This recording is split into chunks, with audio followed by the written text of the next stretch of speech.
The first thing I will say about this question is if you are running out of time as you go through this section, this is a good one to skip. Remember that the difficulty resets when you get into the grid-in free response question. So number 16 is going to be much easier than number 14. So I would rather you spend your time locking in those easy points than running out of time on something that like this where you might get it wrong anyway. So use your time efficiently.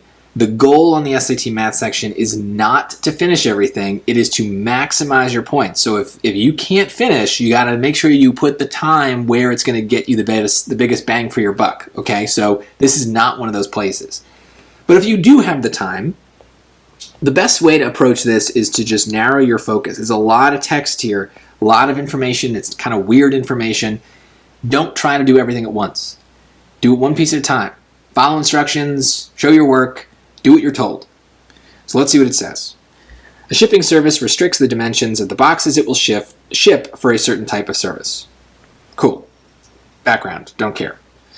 The restriction states that for boxes shaped like rectangular prisms, the sum of the perimeter of the base of the box and the height of the box cannot exceed 130 inches. Right there, that's a fact. Let's take that. The perimeter plus the height cannot exceed 30 inches. It must be less than or equal to 130 inches. Okay. The perimeter of the base is determined using the width and the length of the box. If a box has a height of 60 inches and its length is 2.5 times the width, which inequality shows the allowable width x in inches of the box? Again, take it one piece at a time. Let's do the easy thing first. We know that the height is 60. Just pop that in here. So p plus 60 is less than or equal to 130. And why deal with the 60? Just get rid of it. Let's move it over. P is less than or equal to 70. Okay, that doesn't really give me an answer, but it eliminates some information, right? It gets me down to less stuff to think about. Now I got to think about this. The length is 2.5 times the width. So the length is 2.5 times the width. Right? I'm just writing it as I see it, right?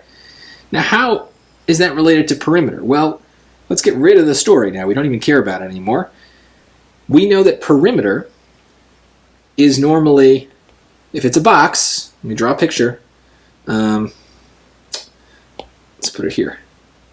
If it's a box, right, and we're looking at it from one side, right? We're looking at kind of like just like what the bottom looks like, right? So we have the length and we have the width.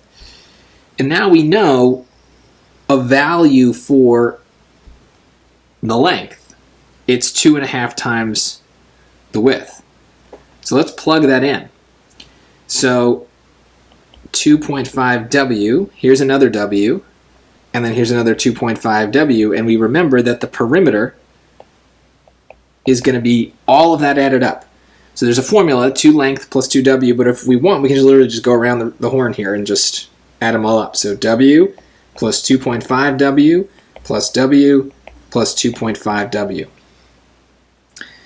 Combine like terms, and we're going to get that P is equal to, so that's 1, 2, and these together make 5, so that should be 7W.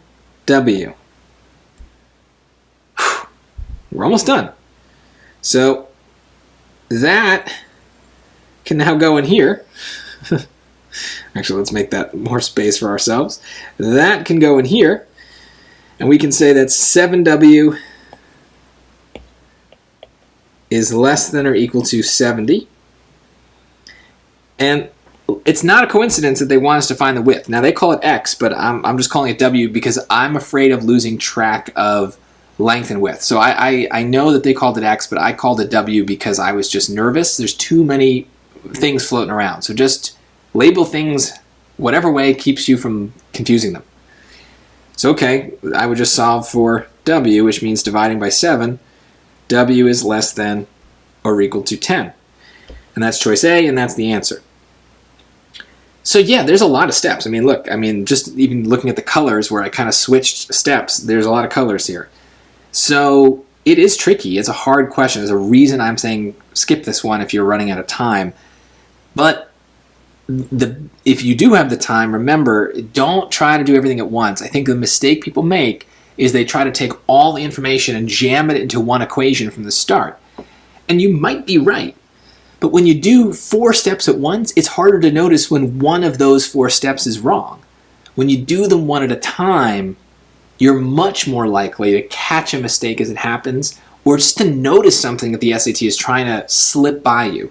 So just be careful. Don't try. If you have the time, you don't need to rush on this. You want to just try to take it one piece at a time. You're much less likely to mess up on any of these steps, because if you mess up, then you might continue doing the problem for another 5 minutes without really any benefit, because you'll get the wrong answer at the end anyway from a mistake on step 1. So just one thing at a time, and hopefully it works out. Not a high priority question though. This is just a weird, hard one where you got to just brute force it.